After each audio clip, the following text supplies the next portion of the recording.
이번 시간에는 이벤트를 등록하는 방식 중 하나인 프로퍼티 리스너 방식을 살펴보겠습니다.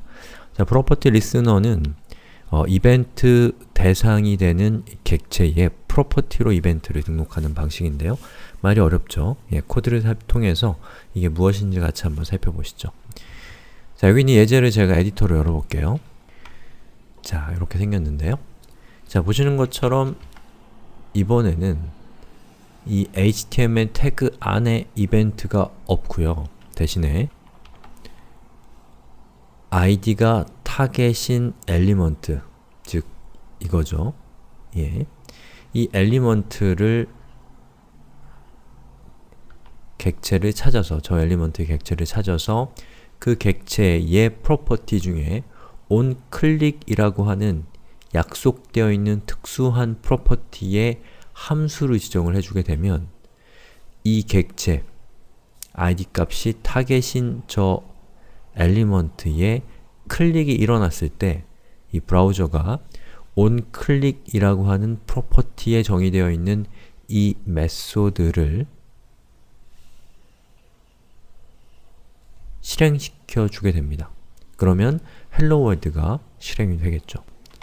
자, 한번 실행시켜 볼까요? 여기 있는 버튼을 클릭하면 저 버튼에 해당되는 객체의 프로퍼티 중에 onClick 프로퍼티에 있는 함수가 실행이 되면서, 메소드가 실행이 되면서 보시는 것처럼 이렇게 경고창에 hello world가 찍혀서 출력이 되고 있죠.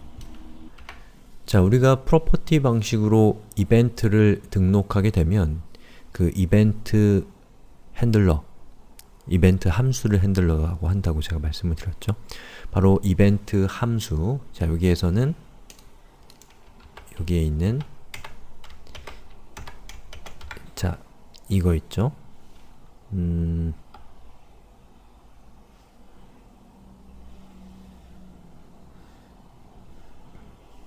요 함수, 저게 이벤트 핸들러라고도 합니다. 자, 저 함수의 첫 번째 인자로 이벤트 객체라는 것을 전달해 주기로 약속되어 있습니다. 여러분들은 그 사실을 알고 이벤트에 이렇게 함수를 여러분이 정의할 때 첫 번째 인자가 이벤트 객체를 받아낼 수 있게 이런 식으로 파라미터를 만들어 주시면 이벤트 핸들러가 호출될 때 저 파라미터를 통해서 그 이벤트에 대한, 현재 발생한 이벤트에 대한 다양한 정보들을 얻을 수가 있습니다. 그래서 여기에 있는 이 코드에서는, 자, 제가 여기 있는 이 버튼을 클릭하면 이 버튼에 해당되는 이 이벤트 핸들러가 호출이 되는데, 브라우저에 의해서요. 그때 브라우저는 첫 번째 인자로 이벤트 객체라는 것을 전달하기 때문에 저는 이 함수 내에서 이벤트라고 하는 내부 변수를 통해서 그 이벤트 객체를 사용할 수가 있는 것이죠.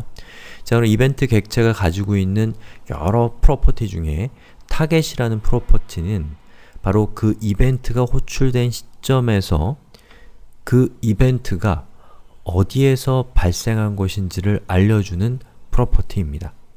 자, 그 프로퍼티에, 그 객체에 value를 하게 되면 바로 이 함수가 호출된 이벤트 타겟이 갖고 있는 value 값, 즉 이벤트 타겟은 여기 있는 이 버튼이고 이 이벤트 타겟이 가지고 있는 value 값은 바로 여기에 있는 버튼이라고 하는 value가 되는 것이죠.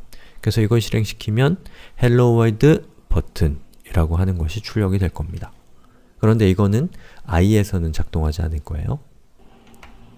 자, 그러면 이 코드를 제가 한번 실행을 시켜보죠.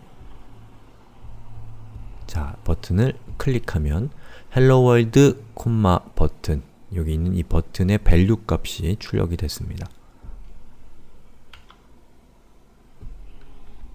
그러면 이 이벤트 객체가 어떠한 정보를 갖고 있는지에 대해서 조금만 더 살펴볼까요? 여기 있는 예제는 제가 주석 처리해서 동작하지 않도록 했고요. 자, 콘솔 로그, 콘솔 dir, 그리고 event.target 아니죠. 이벤트 이렇게 하게 되면 이 콘솔이 갖고 있는 또 다른 명령어인데요. 이 인자로 들어온 어떤 객체의 여러가지 프로퍼티들을 여러분들이 쉽게 탐색할 수 있도록 하는 그런 명령입니다. 자, 얘를 한번 실행을 시키면 저 이벤트 객체 안에 도대체 뭐가 들어있는지를 우리가 좀 더 쉽게 알아낼 수가 있겠죠. 자, 얘를 제가 실행을 시켜보겠습니다. 자, 실행시키니까 마우스 이벤트가 나왔네요. 자, 이거를 클릭해보면 보시는 것처럼 여러가지 정보들이 있어요. 여기에 있는 타입은 이벤트 타입이 클릭을 했을 때 발생한 것이다. 뭐 이런 뜻일 테고요. 여기 있는 Shift 키가 false인 것은 현재 제가 Shift 키를 누르지 않은 상태에서 버튼을 클릭했기 때문이고요. 제가 만약에 Shift 키를 누른 상태에서 버튼을 클릭하면 여기 있는 이벤트에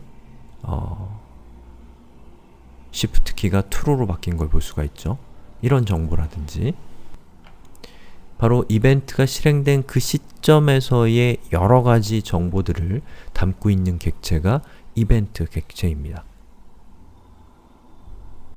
예, 그런데 인터넷 익스플로러 8 이하 버전, 8, 7, 6, 5 뭐 이런 버전들에서는 이벤트를 비슷하게 사용할 수가 있긴 한데 이벤트 객체를 핸들러의 인자가 아니라 전역 객체의 이벤트 프로퍼티로 제공을 합니다. 자, 그게 무슨 말이냐면 자, 여기 있는 이 코드를 방금 우리가 실행했던 코드를 제가 IE 8 이하 버전에서 한번 실행을 시켜 보겠습니다. 자, 이것은 인터넷 익스플로러 저는 11 버전인가 그렇고요.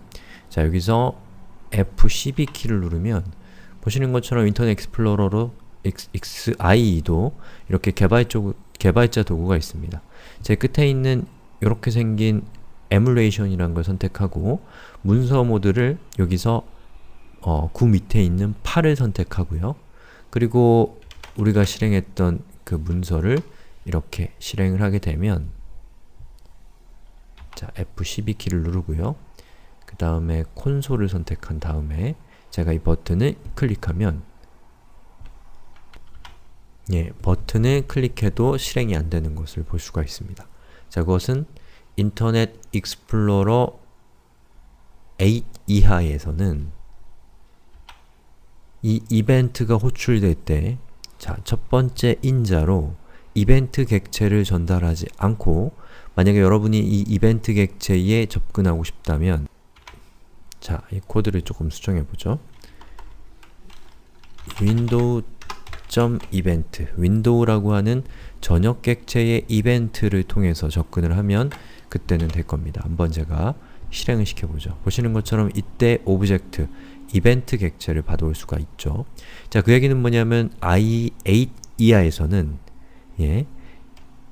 다른 브라우저와는 다르게 인자로 이벤트를 받지 않기 때문에 보시는 것처럼 윈도우 객체의 프로퍼티 이벤트를 사용을 해서 이벤트 객체를 알아내셔야 된다는 겁니다. 자, 이런 것들이 다 크로스 브라우징 이슈인 거죠. 자, 그럼 요것을 해결할 수 있는 방법은 무엇이냐면 자, 이렇게 처리하셔도 됩니다. 자, 내부적으로 이벤트라는 지역 변수를 새로 만드는데 만약에 인자로 전달된 이벤트가 있다면 그걸 쓰고요. 만약에 없다면 window.event를 사용하겠다 라는 뜻이 됩니다. 이 코드는. 그래서 여기 있는 그 파이프가 두 개 있는 이 기호는 이 첫 번째 값이 없다면 이 기호 뒤쪽에 있는 값을 사용하겠다 라는 뜻입니다. 만약에 얘가 있다는 것은 지역 변수, 이벤트가 있다는 것이기 때문에 그냥 쓰겠죠. 근데 만약에 지역 변수가 없다면 window.event를 쓰겠다는 겁니다. 자, 이 상태에서 제가 콘솔 로그 이벤트를 하고 다시 IE에서 버튼을 눌러보면 보시는 것처럼 이제 이벤트 객체를 잘 가져오고 있다는 것을 알 수가 있죠. 자, 그렇게 되면 아까와 마찬가지로 이벤트 타겟을 하면 현재 이 이벤트 핸들러를 호출한 이벤트 타겟에 대한 객체를 가져올 수가 있겠죠. 자, 그럼 제가 이 버튼을 눌러 보겠습니다. 그런데 undefined가 뜨고 있어요. 가져올 수 없다는 겁니다. 자, 그럼 왜 그러냐면 인터넷 익스플로러 과거 버전에서는 SIC element라고 하는 프로퍼티가 바로 그 역할을 하기 때문입니다. 보시는 것처럼 이렇게 되죠. 자, 그럼 어떻게 하면 될까요? 이것도 마찬가지로 자, var 타겟은 만약에 이벤트 타겟이 있다면 그것을 쓰고 없다면 SIC element를 쓰겠다라고 하고 이 밑에서는 타겟을 지정을 하시면 보시는 것처럼 버튼을 누를 때마다 이 버튼을 가리키는 객체를 얻을 수가 있게 되는 겁니다. 자, 이렇게 해서 이벤트 프로퍼티 방식에 대해서 설명을 드렸는데요. 제가 지금 설명드린 크로스 브라우징이나 이런 이슈들 쉽지 않은 이슈입니다. 그래서 잘 이해가 안 가도 괜찮습니다. 왜냐하면 여러분이 직접 라이브러리를 만들 것이 아니면 실제로 이벤트를 설치할 때는 라이브러리를 쓸 것이고 라이브러리는 브라우저 간의 이러한 차이점을 알아서 보정해 주기 때문에 여러분들이 실제로 현업에서는 이 브라우저와 브라우저 사이의 차이점 때문에 고생하는 일은 거의 없기 때문에 너무 걱정하실 필요는 없다는 거예요.